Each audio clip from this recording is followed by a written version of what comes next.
पिछले कुछ दिनों के पावन धर्म गंगा के प्रवाह में हमने पुनीत मंगल धर्मों की चर्चा की। 38 मंगल धर्मों की चर्चा की। सबने देखा होगा ये मंगल धर्म सबके लिए मंगलकारी हैं। ये किसी एक संप्रदाय के नहीं, किसी एक जाति के नहीं, किसी एक वर्ण के नहीं, किसी एक गोत्र के नहीं, किसी एक समाज के नहीं, किसी एक जमात के नहीं, सबके मंगल के धर्म हैं। इस पर चिंतन मनन करके देखा होगा, अच्छा लगा।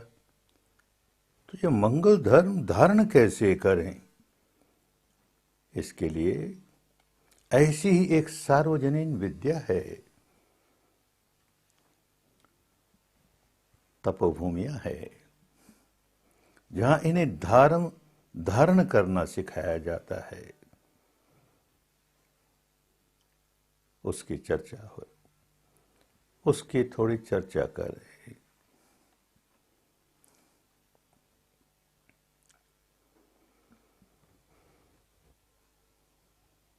ये तपोभूमियां क्या हैं और यहाँ क्या सिखाया जाता है, इसे समझें। सही माने में तपोभूमियां हैं केवल मनोरंजन के लिए घंटे 2 घंटे आ गए, गुरु महाराज का प्रवचन सुन लिया, मन खुश हो गया, थोड़ा सा नाच लिया, गा लिया, मोद प्रमोद हो गया, थोड़ा सा बुद्धि विलास हो गया, वाणी विलास हो गया, बस घंटे 2 घंटे पर्याप्त है। तपस्या है। इन तपोभूमियों में आकर के कम से कम 10 दिनों के लिए वहीं रहते हुए, रात दिन वहीं रहते हुए तपस्या करनी होती है। कभी भारत में ऐसी तपोभूमियां देश के कोने कोने में, गांव गांव में, नगर नगर में हुआ करती थी। फिर धर्म जागा है। धर्म धारण करने की विद्या सीखने के लिए इन तपोभूमियों का होना आवश्यक है। क्या सिखाया जाता है? 10 दिन कोई आदमी अपना घर बार छोड़कर, काम धंधा छोड़कर, बाल बच्चों को छोड़ करके क्यों रहे? क्या सिखाया जाता है? ये जिज्ञासा जागनी स्वाभाविक है। 10 दिन यहां रहकर शील सदाचार का जीवन जीना सिखाया जाता है। शील सदाचार केवल प्रवचनों का विषय हो के न रह जाए, जीवन का व्रत हो। हमें शील सदाचार का जीवन जीना है। क्यों जीना है? मनुष्य एक सामाजिक प्राणी है, उसे अन्य लोगों के साथ रहना पड़ता है। वो अकेला कहीं जंगल में जाके सारा जीवन रहे, ऐसा नहीं। और गृहस्थ को तो विशेष रूप से नहीं, परिवार के साथ रहे, समाज के अन्य लोगों के साथ रहे। तो कैसे रहे? अगर वो औरों के साथ रहते हुए औरों को दुखी बनाता है, औरों की सुख शांति को भंग करता है, तो रहना नहीं आया, रहने की कला नहीं आई। शील सदाचार का जीवन जीते हुए रहना है। माने वाणी से और शरीर से कोई ऐसा कर्म नहीं करेंगे जिससे अन्य प्राणियों का अमंगल होता हो, अहित होता हो, अन्य प्राणियों को पीड़ा पहुंचती हो। ऐसा कोई काम नहीं करेंगे। ये शील सदाचार का जीवन जीने के लिए तपस्या करते हैं 10 दिन तपोभूमि में आकर। हत्या नहीं करेंगे, चोरी नहीं करेंगे, व्यभिचार नहीं करेंगे, झूठ नहीं बोलेंगे, कड़वी बात नहीं बोलेंगे, चुगली की बात नहीं बोलेंगे, कटु बात नहीं बोलेंगे, निकम्मी बातें नहीं करेंगे और नशे पते का सेवन नहीं करेंगे। सबकी बात है, ये धर्म की बात है। और धर्म तो सबका होता है, सबका होता है तो ही धर्म है। यहां 10 दिन तक धर्म सिखाया जाता है। हिंदू धर्म नहीं, बौद्ध धर्म नहीं, जैन धर्म नहीं, ईसाई धर्म नहीं, मुस्लिम धर्म नहीं, सिख धर्म नहीं, यहूदी धर्म नहीं, पारसी धर्म नहीं, धर्म सिखाया जाता है जो सबका है। तो इस माने भी ये भी कह सकते हैं कि यहाँ हिंदू धर्म सिखाया जाता है, बौद्ध धर्म, जैन धर्म, ईसाई धर्म इत्यादि सारी परंपराओं का धर्म सिखाया जाता है, क्योंकि सारी परंपराओं के धर्म का आधार यही है, सदाचार का जीवन जिए। संसार में कोई धर्म के नाम पर चलने वाली परंपरा नहीं है जो इसका विरोध करे। सभी चाहते हैं कि हमारी परंपरा के अनुयायी अच्छा जीवन जिए, शील सदाचार का जीवन जिए,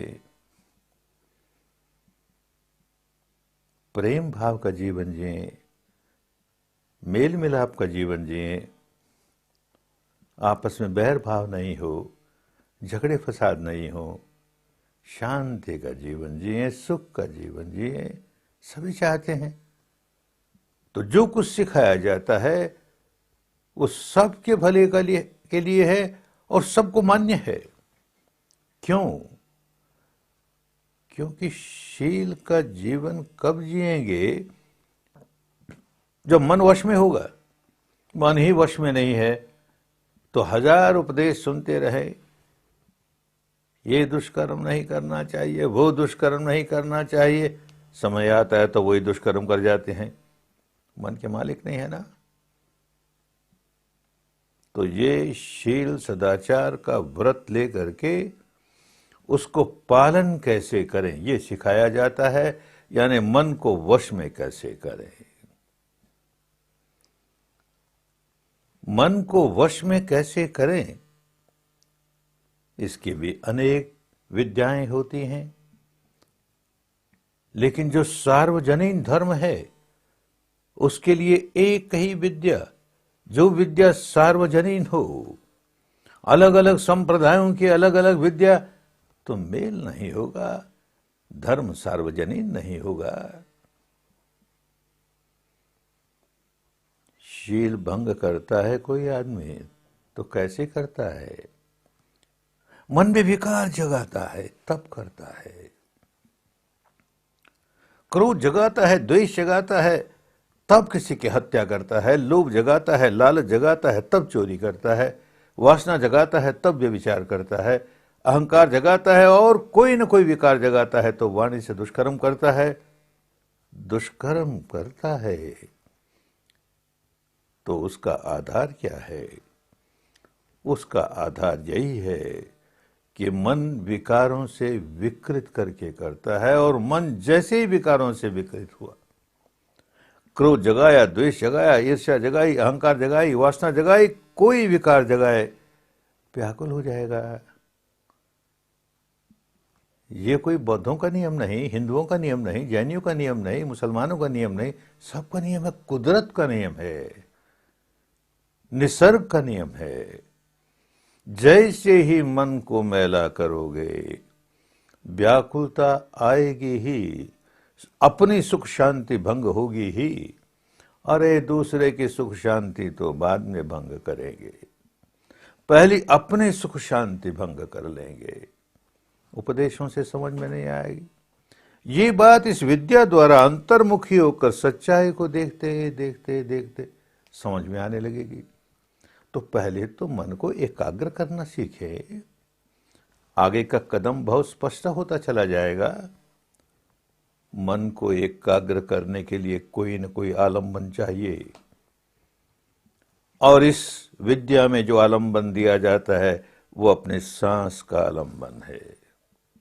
शुद्ध सांस माने सांस के साथ और कुछ नहीं जुड़े, और सांस भी स्वाभाविक सांस, नैसर्गिक सांस, कुदरतन सांस, जो अपने स्वभाव से आ रहा है, अपने स्वभाव से जा रहा है। सांस की कसरत नहीं, जैसे भी आ रहा है, जैसे भी जा रहा है। साधक का काम, साधिका का काम केवल जानना, बस जानना। मन भटक गया फिर ले आए, मन भटक गया फिर ले आए। किस पर ले आए? सांस पर ही ले आए। बस सांस के सहारे सहारे सारे मन एकाग्र होता चला जाएगा, और उसके साथ साथ मन समता में स्थापित होता चला जाएगा। अन्यथा जी चाहेगा जरा लंबा सांस लूं कि ओछा सांस लूं, थोड़ी देर सांस को रोकूं, जरूरत नहीं, अपने आप जो हो रहा है। हम तो कृष्णा भाव से, एकदम साक्षी भाव से केवल देख रहे हैं, तटस्थ भाव से। नदी के किनारे बैठे हैं, नदी का प्रवाह बह रहा है, हम केवल जान रहे हैं और कुछ नहीं कर रहे। उस प्रवाह को बदलने का कोई काम नहीं कर रहे। ये सांस का प्रवाह चल रहा है, हमें बदलने की जरूरत नहीं, हम केवल देख रहे हैं। ये काम लगातार करना होता है। लगातार करते करते करते मन काबू में आने लगता है। मन काबू में आने के और भी तरीके होते हैं, पर इसी तरीके को क्यों चुना गया? कोई शब्द को बार बार दोहराते दोहराते मन काबू में आ जाता है, एकाग्र हो जाता है। किसी काल्पनिक मूर्त का ध्यान करते करते मन एकाग्र हो जाता है। किसी दार्शनिक मान्यता का चिंतन करते करते मन एकाग्र हो जाता है। पर यह सार्वजनिक बात नहीं हुई। कोई शब्द इस्तेमाल करेंगे तो एक संप्रदाय का हो जाएगा, कोई मूर्त का ध्यान करेंगे एक संप्रदाय का हो जाएगा, कोई दार्शनिक मान्यता का ध्यान करेंगे एक संप्रदाय का हो जाएगा। सार्वजनिक नहीं। सांस तो सार्वजनिक है, सबका है। हम नहीं कह सकते ये हिंदू सांस है कि बौद्ध सांस है कि जैन सांस है इत्यादि इत्यादि। सांस सांस है, और इस सांस के जरिए मन को एकाग्र ही नहीं करते। एकाग्र होते होते मन इतना सूक्ष्म हो जाता है, इतना तीक्ष्ण हो जाता है, इतना संवेदनशील हो जाता है कि उसे संवेदनाएं अनुभूत होने लगती है। अरे संवेदनाएं तो सारे शरीर में, ये सेंसेशंस तो सारे शरीर में होती रहती है प्रति क्षण। सोते जागते, उठते बैठते, चलते फिरते, खाते पीते, हर अवस्था में शरीर में कहीं न कहीं कुछ संवेदना होती रहती है। हमारा मानस इतना स्थिर नहीं हुआ, इतना सूक्ष्म नहीं हुआ, इतना संवेदनशील नहीं हुआ, इसलिए महसूस नहीं कर रहा। ये 3 दिन काम करते करते महसूस करने लगे। फिर सारे शरीर की संवेदनाओं को देखें, भिन्न भिन्न प्रकार की संवेदनाएं, भिन्न भिन्न प्रकार की। क्यों देखें? इन संवेदनाओं का हमारे मन के विकारों से गहरा संबंध है। मन के विकारों की जड़ों का गहरा संबंध है, हमारे मानस की जड़ों का गहरा संबंध है। मन में कोई विकार जाग जाए, शरीर पर कोई न कोई संवेदना होगी ही। हमारा मन सूक्ष्म नहीं है, संवेदनशील नहीं है, तो हम महसूस ही नहीं कर पाते। आप इस विद्या से महसूस करने लगे, और केवल महसूस ही नहीं कर रहे हैं, समता स्थापित कर रहे हैं। पुराना स्वभाव तो ये कि कोई संवेदना सुखद लगी कि प्रतिक्रिया की राग जगाया, दुखद लगी कि प्रतिक्रिया की द्वेष जगाया। पुरानी आदत थी, वो आदत बदल रहे हैं। सुखद हो कि दुखद हो कि न्यूट्रल हो, हम तो केवल तटस्थ भाव से देख रहे हैं। तो स्वभाव पलटना शुरू हो जाए। ऊपर ऊपर के मानस का नहीं, जड़ों तक क्यों, संवेदना से काम कर रहे हैं और संवेदना हमारे मानस के जड़ से जुड़ी हुई है। तो जड़ों तक स्वभाव पलटने लगा। क्रोध आता है तो सारे शरीर में गर्मी उठती है, धड़कनें बढ़ती है, तनाव होता है, कोई विकार जागे, कोई न कोई संवेदना होती है। अब हम आदत डाल रहे हैं, उसे देखो, सिर्फ देखो, कुछ नहीं, उसको दूर करने की भी कोशिश नहीं, दबाने की कोशिश नहीं। ऐसा है, ऐसा है, हम जान रहे हैं और समझ रहे हैं कि अरे यह अनित्य है, अनंत काल तक रहने वाला नहीं है। देखें तो बस ये देखें तो में अंध प्रतिक्रिया करने का स्वभाव कमजोर पड़ता चला जाएगा, विकार जगाने का स्वभाव कमजोर पड़ता चला जाएगा। एक नहीं, दो नहीं, हजारों की संख्या में लोग, लाखों की संख्या में लोग इस विद्या का लाभ ले करके अपने विकारों से मुक्त होते जा रहे हैं। 10 दिन में सारे विकार समाप्त हो जाएंगे। न ऐसी आशा करनी चाहिए और न ऐसा विश्वास दिलाया जाता है, झूठा विश्वास होगा।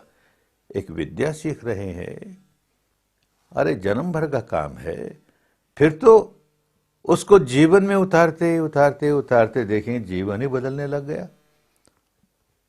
हिंदू कहने वाला अपने को जीवन भर हिंदू कहता रहे, बौद्ध अपने को बौद्ध कहता रहे, मुस्लिम कहता रहे, ईसाई, क्या फर्क पड़ा, आदमी है ना।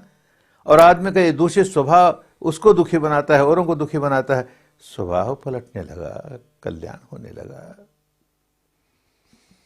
सार्वजनीन विद्या है, सबकी विद्या है। कभी कोई प्रश्न उठता है कि आप ये 10 दिन के शिविर लगाते हैं, घंटे 2 घंटे बुला करके किसी को प्रवचन दे करके, किसी के कान में कोई मंत्र दे करके, किसी को जरा सा मनोरंजन करके भेज दें घर, तो क्या खर्चा हुआ? 10 दिन किसी को रखना होता है। इतनी बड़ी संख्या में लोग रहते हैं 10 दिन, उनके खाने का, पीने का, रहने का सारा प्रबंध करना, और ये विद्या सिखाने के लिए सिखाने वाले का इतना समय। आपको चार्ज नहीं लेते? अरे क्या चार्ज ले भाई। जहां धर्म सिखाने का चार्ज लेना शुरू हुआ कि धर्म डूब गया, धर्म व्यवसाय बन गया, नहीं लिया जाता।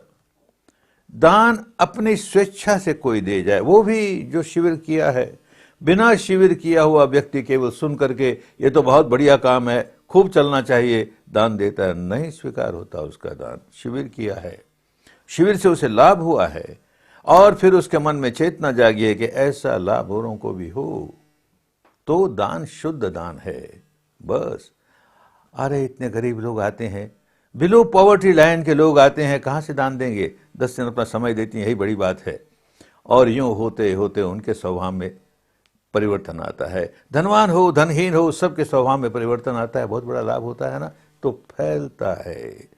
ये दान इसलिए आता है कि फैलता है। अब तक भारत में ही नहीं, सारे विश्व में लगभग 130 तपोभूमियां बन गई और हर वर्ष 2-4 बढ़ती है।